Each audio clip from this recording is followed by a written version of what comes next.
لقد كان في يوسف وإخوته آيات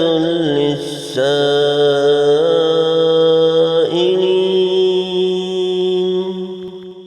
إذ قالوا ليوسف وأخوه أحب إلى أبينا منا ونحن عصبة إن أبانا لفي ضلال مبين اقتلوا يوسف أو اطرحوه أرضا يخل لكم وجه أبيكم وتكونوا من بعده قوما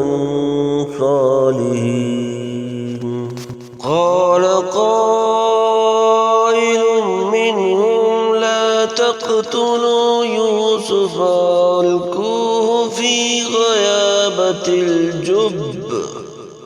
ألقوه في غيابة الجب يلتقطه بعض السيارة إن كنتم فاعلين قالوا يا أبانا ما لك لا تأمنا على يوسف وإنا له لناصحون أرسله معنا غدا يرتع ويلعب وإنا له لحافظون أرسله معنا غدا يرتع ويلعب وإنا له لحافظون قال إني ليحزنني أن تذهبوا به قال إني ليحزنني أن تذهبوا به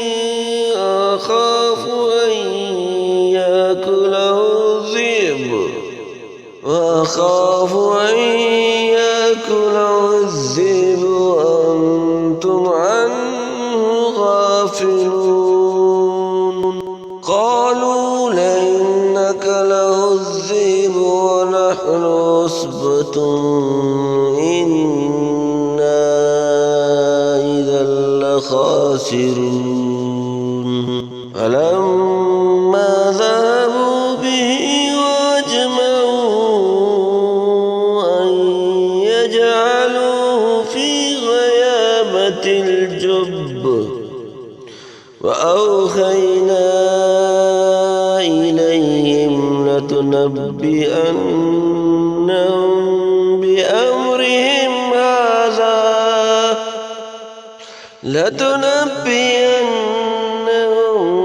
بأمرهم هذا وهم لا يشعرون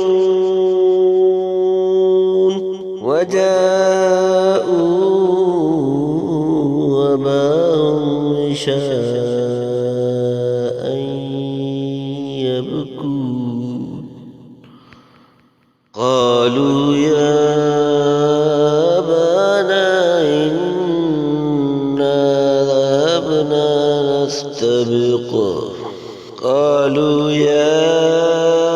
أبانا إنا ذهبنا نستبق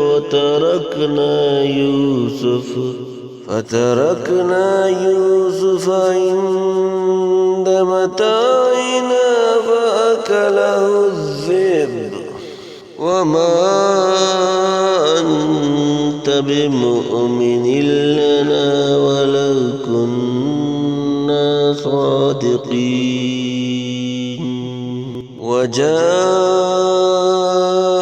على قميصه بدم كذب قال بل سولت لكم أنفسكم أمرا فصبر جميل والله المستعان تصفون وجاءت سيارة فأرسلوا واردهم وأدنى دلوه قال يا بشرى هذا غلام وأسروه بضاعة والله عليم بما يعملون وشروه بثمن بخس دراهم معدودة